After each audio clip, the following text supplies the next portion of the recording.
As you can see, we've been piling buckthorn behind us, trying to open this space up. In the spring, we'll plant some natives in here. It really is everywhere. Like, it's a problem. We've come to the realization that it's bugs. Like, that's the answer. It's the solution to so many things. Mm-hmm. And the bugs won't eat this crap. They don't know how. If you want the birds, bring in the bugs. If you're worried about pests in your field, there's a specialized bug that's spent thousands of years, millions of years maybe, becoming the perfect killing machine of that pest. Yep. As long as you have some wildland nearby that supports those predators, they'll come into your field and clean that problem up for you with no pesticides. I miss the birds. There are still some familiar faces who have stayed to nibble dried berries and frosty seeds. They're like the friends who stayed to help clean up after a big party, and the forest still feels eerily empty. It's a bit of a cruel joke that when the sun comes out in February, it usually means it's going to be one of the coldest days of the year. Today, the young trees are shivering in the woods. It's even too cold for the fungi to do their work. The sight of their fall fruit frozen to rotting trunks gives a sense of a sculptor frozen in time, just as her hammer taps the chisel. But even though it is cold, I'm sure our big mother oaks are relieved to have all this snow stocked up on their saplings' roots. It must be like having a full larder right in the middle of winter. With all this snow, there will be no shortage of water this spring. The bugs are deep in hidden worlds, waiting under layers of bark, in frozen soil, and buried in piles of leaves beneath the ice. I hope they are managing this cold. They need to be ready for the first sign of green, because really it is our bugs that make our temperate forests such a perfect nesting destination. I don't like to think of our migrating birds as having gone south to escape the winter. Instead, I think of them as welcome summer visitors. Thinking this way reminds me that our forests are bountiful enough to attract all of these colorful visitors from halfway across the world. We are such wonderful hosts that each pair is able to leave in the fall with their bellies full and their babies fat and strong for their trip back to their homes down south. Nearly all of our nesting songbirds feed their chicks bugs, and most of those bugs are plant eaters that only know how to eat a handful of native plants. Many only recognize a single native plant species as food. So this spring, show some hospitality to our guests and plant some native plants in your garden. Natives like dogwoods and viburnum are every bit as beautiful as anything you can find in your local nursery. When you see some nibbles on your leaves, you'll feel like the perfect host. Well, it's a high of minus 18 today, and it feels like closer to minus 30 with the wind. So it's a perfect day to test out the limits of our buckthorn removal juice, which is a mix of wind chill hyperfluid and herbicide.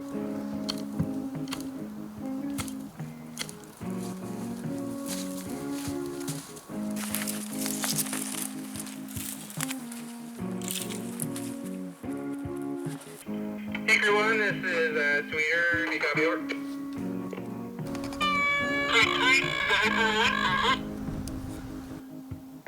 Hickory 1, what are you up to over there? Oh, just getting rid of some of this blasted buckthorn. You said buckthorn? I'll meet you over there. Where are you, over by the bridge? Right by the stream.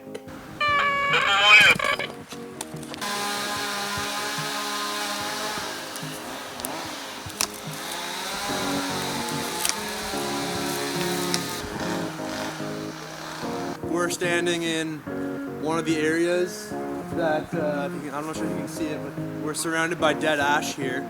And so all the light's been getting in, and which is usually good, you know, you get regeneration, but the buckthorn is just such a competitor that nothing else can pop up. So we've got to knock it down, and then we've got to come in and plant things. Because the buckthorn is really just putting messing up the kind of natural cycle of succession here. Yeah.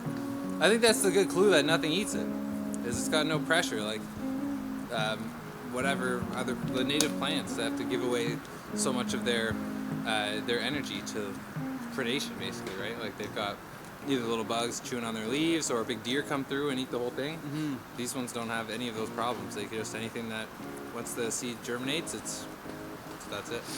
But all that being said, I mean, like we're enjoying this.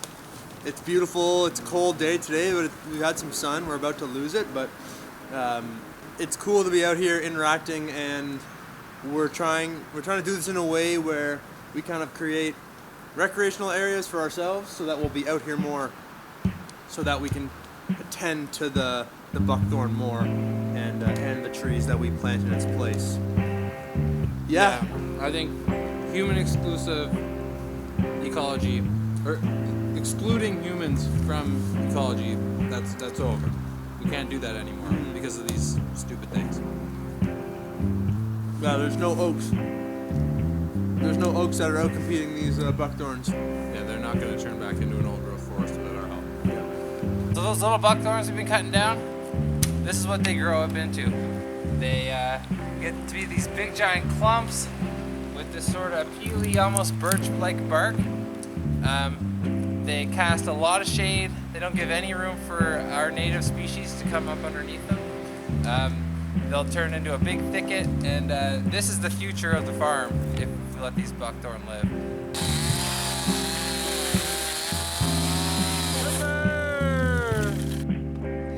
Alright, there it's down. We got to take a little spritzer and spray that stump. Oh, our fluid is getting a little bit cold, but it's still coming out. So we're just going around, spritz all these layers. The goal is to get it around the edges. The middle wood's already dead, it doesn't matter, you're just trying to get it on the edges and the cambium. And since we took that down, we got all this material that we can use to surround our area and keep the deer out of it. That's the slash wall made out of just one buckthorn tree, and there are dozens of them in there. Whew, back at it.